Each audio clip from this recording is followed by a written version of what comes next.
Are we going to have football this season?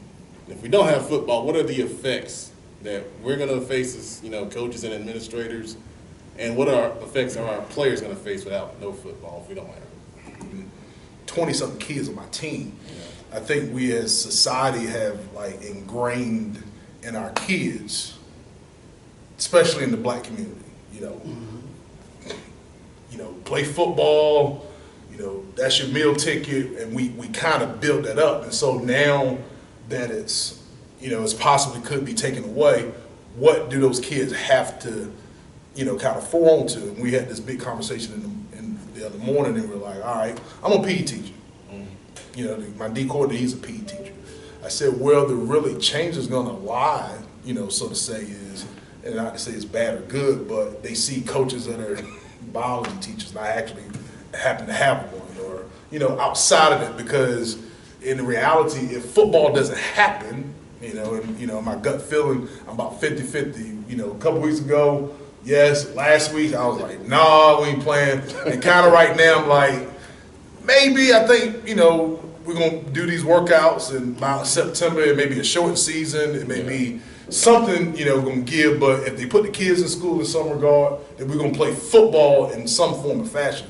But that being said, if it's kind of cut down, or if it's 4 games, or 6 games, or there's no games, are we really doing our job, as Coach Greiner said, outside, really taking our stuff back and saying, are we really preparing our kids? Because they look at us so much outside of me trying to teach them how to run a counter or, play cover 2 on defense, about setting them up for life. And so, one of the things that I did, in our Zoom meetings, and I was going to have one this week, but they told us couldn't have it because of the dead week. One of my good friends, he's a top of the food chain on the player personnel for the Minnesota Vikings, and he was going to speak to our kids this week. And he was a young man that kind of used football to get where he was, but could definitely survive because of the type of kid that he is, a young man, or man that he is now, outside of that football deal. So I just want to put it on us as coaches, just make sure that we're really, really practicing what we preach about, that really life outside of football, because everybody doesn't go to college, everybody doesn't play D3 or D. I mean, there's going to be probably, in my regard, we had 32 seniors, and I think out of the 32 or 30 or whatever it was, we might have had 7 kids to go play college football, which was good. It was like 4 D2s, 3 D1s, or vice versa. But 25 kids on my football team are doing something totally outside of football.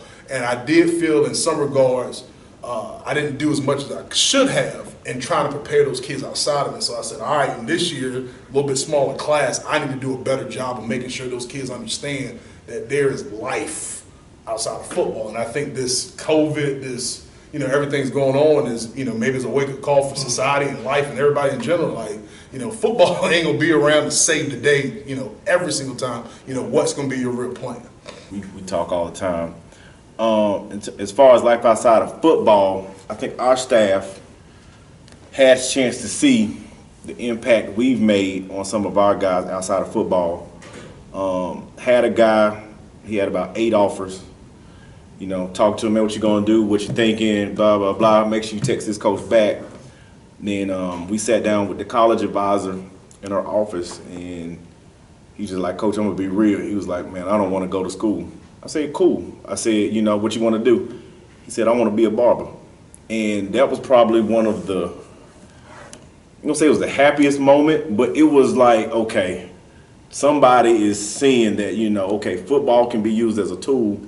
Right now, this dude's one of the top barbers in Charlotte that quick.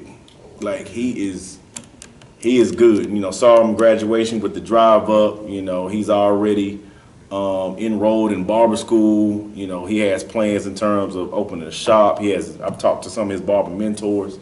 So I know on our end, it's good to see that even if football is not there, our guys are, sometimes, as coaches, when you talk to kids, students, you don't know if it's, you be talking to them like, dude, ain't nothing I'm saying.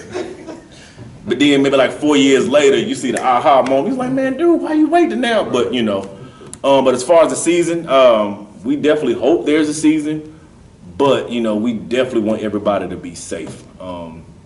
We're preparing every day as we're going to have a season, even if we don't know what the next answer is going to be, but we're also preparing for the worst if we don't have a season. We actually have a staff meeting later on tonight. We're going to talk to the coaches about, okay, if we don't have a season, what is the next step? Because that's when the true meaning of coach is definitely going to show up, because we're going to be the ones that have to tell the kids, whether it's football, volleyball, boys soccer, tennis, cross country, we're going to have to be the ones to tell the kids, yeah, right now ain't no season. We're going to have to answer the whys, even we don't necessarily know all the answers. So, we hope we have a season. Biased reason for me, I'm just excited, even with your prediction. And, a lot of people going to be moving to Kansas with furniture, What was his prediction? I think he picked us to come in last too. Based He on did his, too. You didn't say that? Unbelievable. Oh, okay. You won't finish this. Okay, all right, my bad. I'm sorry, camera. Come on, man. I'm sorry, camera. I'm sorry, camera. You got great Sam Greiner. I'm sorry. So, I did say, If you have all them people that's haters can go move to Kansas with the I got furniture. some oceanfront property in Kansas. Hey, go ahead and get the furniture moving now. But for football purposes, They got 2 head coaches, so they're gonna be all right. everybody loves the game. Go to work. But like you said, we know football is not everything, and we're even preparing our coaches. Like, listen, there's a great possibility that the season could get pushed back, or we might not have a season right now. Yeah. What does that look like? And it's not the end of the world, even though I think everybody has some athletes in different sports that obviously if they play, it can make a big difference in terms of getting in front of coaches. But we actually have a meeting tonight with our coaches. All right, worst case scenario. These are gonna be the next steps, because we're gonna have to be the one to tell the kids, this, and we're gonna get that end of it. And I think that's every coach, no matter what sport, depending on But we're planning as though we're gonna have a season, but we know in the back of our mind, health. I mean, obviously, health is the most important. I know some people that got it, so it's definitely have the COVID. And it's definitely right there, but we're preparing as though we're gonna have a season. But if it's not a season, we are making plans to, address the kids and kind of go on from there. It's how you wanna. I almost don't want to say this because I want these other teams to get as good as we're gonna get. But I'm just kidding. Here's the thing: good coaches or good teams are ran within the coaches. Okay. Like you said, what our job is to do is instill in a player where they become a leader in life in self. Whatever we're trying to teach them, they're able to do it without us being there. Yeah. When you get player-led teams, you get great teams. Well, during this time right now, if your players are calling each other up and being safe as possible, but they are working on their own, they're already taking steps way beyond their future than they can't even imagine. Instead of me saying, hey, get up on the line, let's do this drill, now all of a sudden they're sending videos to coach and they're like, hey, coach, what do you think about this? Or what about that? I think that's the key point right there, where say we don't, season gets pushed back or something like that. Now you got 2 more months to work on your own. This is a great time where we need as coaches to tell them this is important. If you go do stuff on your own, you're going to be a greater person in life because you're taking the initiative yourself instead of someone telling you to do something. And everything we talked about today, it's not about what we say, is what do you receive and how do you use it in the world. Same thing comes with football. So hopefully, either way it happens, there's positives, but you got to look at the positives. In either way, it happens. If some of our kids, if we don't have school, I worry about their emotional health and their mental health, because some of them, this is their means to improve their life. To be able to potentially get a college scholarship or to get aid to go play football, and but when our kids come in the door, I tell them football is going to end. Even if you make it to the league, it's going to end. I say if it's the life expectancy in the league is 3 years, say if you do make it to the league, okay, you're 26, 27. What are you going to do for the next 55 years of your life? What is it that you're good at? What is it that you like to do? There's a school or degree or certification that you can get that will help you provide an income and a career for your family. So those are things that we talk about. Now, granted, the kids want to play football, you know, but I mean, again, we teach them about overcoming adversity. This is an adverse situation, something that nobody wanted to happen. But just like the kids that just went through this spring, they're having to deal with it. Yeah. They're having to move forward in their lives. Mm-hmm. You know, I mean, we as coaches, we done got to play, and so we can't imagine what that's like, what that feels like. But that's my biggest concern with if we don't have a season is their mental, emotional health. You know, so we constantly are meeting with our kids online. I got 6, 7 group chats with all different classes because I want to hear from you. My wife said, they calling you at 11 o'clock at night? Yeah, I said, I tell my kids my phone is on all day. I don't cut my phone off. I don't care where you are, what the situation is, you call me. You know, if you feeling like you want to do something, call me. You know, I just through these last 3 months, come to find out I got kids on my team that suffer from depression that I didn't know about when we were in school. You know, so that's why I say our platform is it's so vital for so many. You know, we can't take that for granted. And so I hope we play. I think we have a great opportunity this year. The player-led team, I have that finally.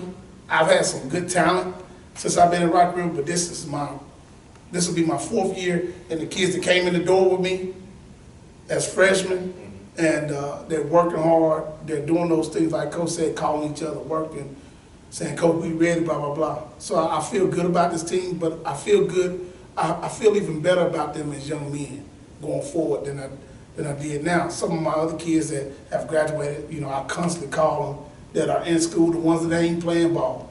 Because again, I think about how does this impact my community?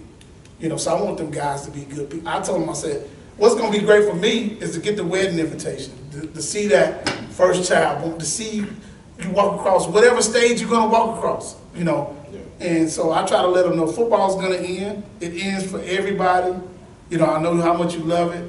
And for some of you, you will get an opportunity to play at the next level. Some of you will never play after this year. And, you know, for some, you may have played your last game. And that's the reality. I mean, I kind of speak frankly to them because ain't no need to butter in their roll and tell them, you know, guaranteeing them we're going to play, because those are the things that we talk about. And, you know, we just try to stay positive, just keep working, prepare as if the season is going to go forward. And, you know, what happens, happens. I'm a little bit more optimistic because I feel like if some of the professional sports are able to get out there and play, if we in CMS launch these next couple of weeks and don't have, you know, a bunch of kids getting sick or coaches and stuff like that, exactly. I believe if we do our part, I believe we, as coaches around the state, we give ourselves a good opportunity.